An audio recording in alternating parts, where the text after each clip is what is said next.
Hi, my name is Dr. Lisa Upshaw. I am a holistic acupuncturist and wellness specialist. And today I'm going to be talking about 3 food health documentaries on Netflix right now that I think are very important to watch because they help expand your perception of where food is coming from, where your food is coming from. And I think this is really important if you care about your body and you care about your wellness. So there's one that I'm sure you're going to guess because it's like the most popular food documentary out right now. And there are 2 others that you may or may not be familiar with depending on the types of conversations you have with friends and your interest. So let me go on with it and just talk about What the Health.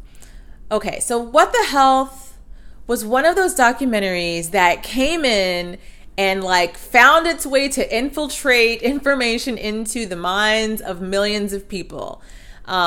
It just went viral, and I think there are good things about the documentary, but there are also some apparent bad things about the documentary.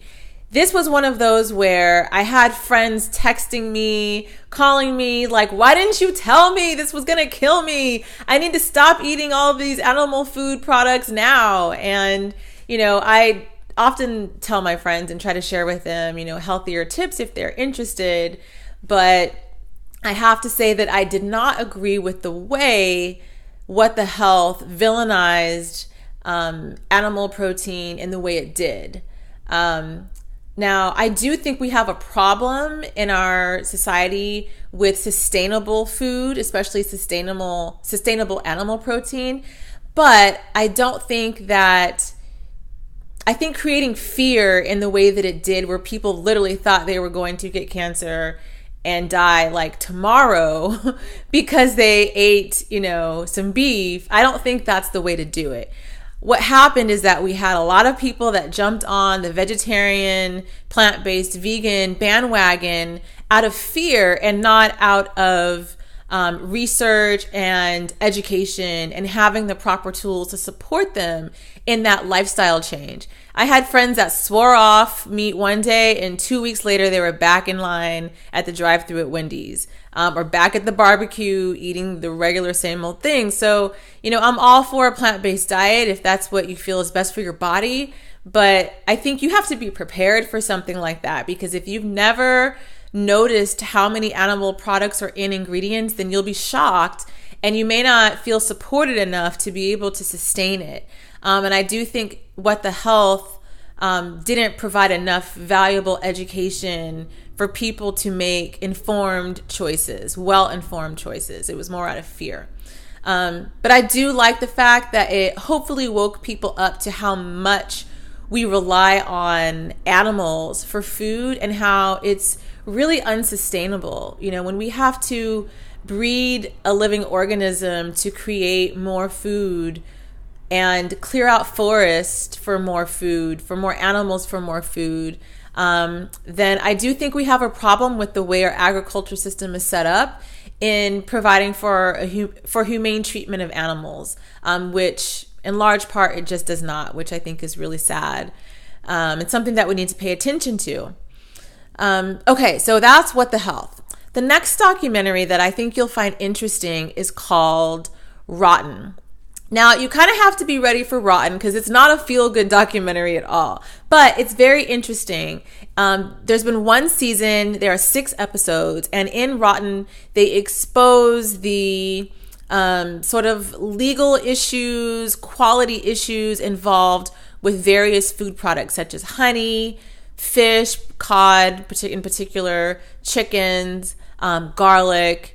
And so you'll find that it's very interesting to see kind of where we are when it comes to outsourcing and when it comes to, again, that humane treatment of living organisms and how we just compromise moral integrity to get food. And for many people who are in the food business, it really just equals money. So it'll be really interesting for you to watch that if you care to know where your food is coming from, which you should because you're putting it in your body.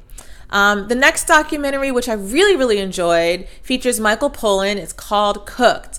And in Cooked, they explore the elements and how they are interconnected with the preparation of food, dating back centuries, and how cultures thousands and thousands and thousands of years ago and hundreds of years ago relied on elements to make sure that food was properly prepared. So there's fire, there's water, there's air, there's earth. I particularly really was fascinated by the by the air segment, which was focusing on bread preparation. And really, in a nutshell, just talked about how bread has been such a communal food and a staple food. And today in our culture, especially in American culture, is villainized because of gluten. But the way that food was prepared traditionally made sure that the bread was so rich with nutrients, and the milling process was so intricate, and measuring and timing was everything. And to create a beautiful piece of bread was kind of like a work of art. The gluten was minimal, and fermentation was a big part of the cooking process. So I really found that fascinating. So check out that documentary too. It's called Cooked. So there's What the Health, Rotten, Cooked. If there are any other documentaries that you want me to talk about, let me know in the comments. I try to stay up on most of them. I've seen a lot of the older ones. I used to assign them actually in my class when I was teaching at college.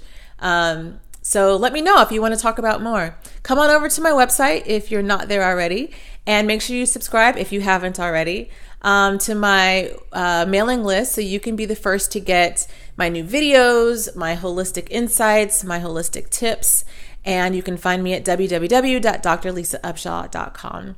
Thank you so much. Talk to you soon. Bye-bye.